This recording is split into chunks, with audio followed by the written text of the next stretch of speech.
నాయకత్వంలో 10 ఏళ్లలో ఇదే కల్వకుర్తి తాలూకాలో ఇదే వలసల జిల్లాగా పేరుపడ్డ పాలమూరు జిల్లాలో బ్రహ్మాండంగా రివర్స్ మైగ్రేషన్ చాలు అయి వేరే రాష్ట్రాలకు వెళ్ళి కూడా కూలీలు మన పొలాలకెచ్చి పనిచేసే పరిస్థితి కేసీఆర్ నాయకత్వంలో మనం తెచ్చుకున్నాం. కానీ సంవత్సరం తిరగకుండానే నిన్న మొన్న మీరు పేపర్లు చూడండి, నిన్నగాక మొన్న ఒక రైతు ఆయన లోన్ కట్టలేదని చెప్పి వాళ్ళ ఇంటి పాటాకు ఇంటి తలుపెత్తుకొని పోయారు, ఇంటికాడ గేట్ ఎత్తుకపోయారు. చూసిర్రా మీరు?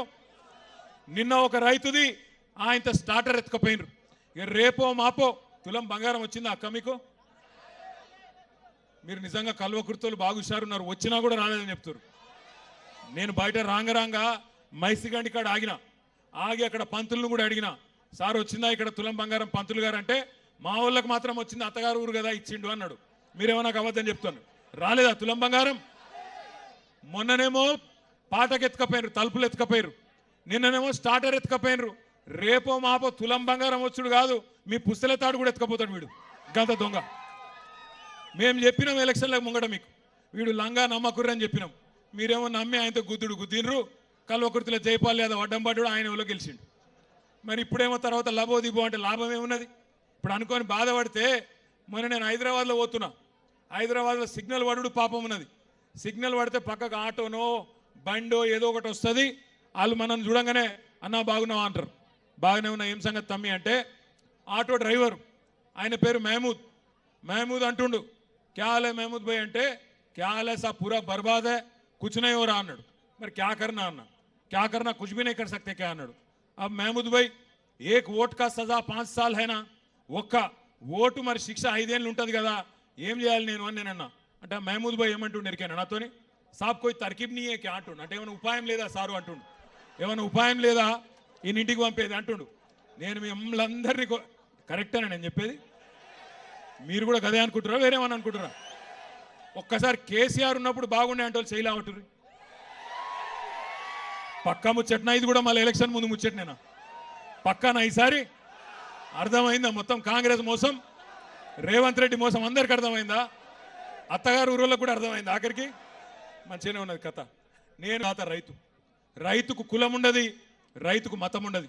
వాళ్ళందరూ ఉంటారు, రెడ్డిలు ఉంటారు, కొమటోళ్ళు ఉంటారు, బాపనోళ్ళు ఉంటారు, ఎల్మోళ్ళు ఉంటారు, అందరూ బీసీలు ఉంటారు, ఎస్సీలు ఉంటారు, ఎస్టీలు ఉంటారు, మైనారిటీలు ఉంటారు, అన్ని వర్గాలలో రైతులు ఉంటారు.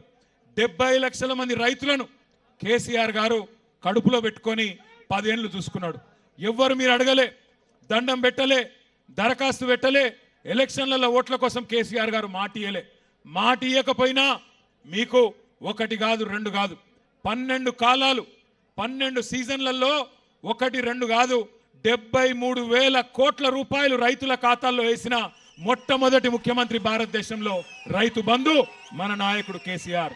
ఒక రైతు చచ్చిపోతే ఆ రైతు కుటుంబం రోడ్డు మీద పడద్దు, ఆగం కావద్దు అని ఆలోచించి, బువ్వ పెట్టే రైతు కుటుంబం ఆగం కావద్దని ఆలోచన చేసి, రైతు చచ్చిపోతే మొట్టమొదటిసారి స్వతంత్ర భారతదేశంలో 5 లక్షల రైతు బీమా ప్రవేశపెట్టిన నాయకుడు కేసీఆర్. అదేవిధంగా ఒక ఆడబిడ్డ లగ్గం చేసుకుంటే ఆ ఆడబిడ్డ లగ్గానికి మేనమామలు కూడా ఇవాళ రేపు సాయం చేస్తలేరు. అట్లాంటిది కేసీఆర్ గారు 1,00,000 రూపాయలు కళ్యాణ లక్ష్మి పేరుతో, షాదీ ముబారక్ పేరుతో మీకు ఆనాడు కానుకగా అందించిండు. ఇట్లా 1 కాదు 2 కాదు 200 రూపాయలు ఉన్న పెన్షన్ కేసీఆర్ గారు 10 రెట్లు పెంచి 2,000 రూపాయలు చేసిండు. కానీ ఇవన్నీ చూసి బర్దాష్ కాక నంగనాచి మాటలు చెప్పి, దొంగ మాటలు, మోసపు మాటలు చెప్పి, ఎట్లనన్నా ప్రజలను మోసం చేసి అధికారంలోకి రావాలని చెప్పి అరిచేతుల స్వర్గం చూపెట్టి ఆ మొండి చేయోళ్ళు మోసం చేసిండ్రు, గెలిచిండ్రు. కానీ నిజంగా చెప్పానంటే తప్పు రేవంత్ రెడ్డిది కాదు, తప్పు రేవంత్ రెడ్డిది కాదు. ఎందుకంటే రేవంత్ రెడ్డి చాలా నిజాయితీ గల్ల మోసగాడు. ఆయన నిజాయితీగానే మోసం చేసిండు. ఏం చెప్పిండు రేవంత్ రెడ్డి టీవీలల్లా?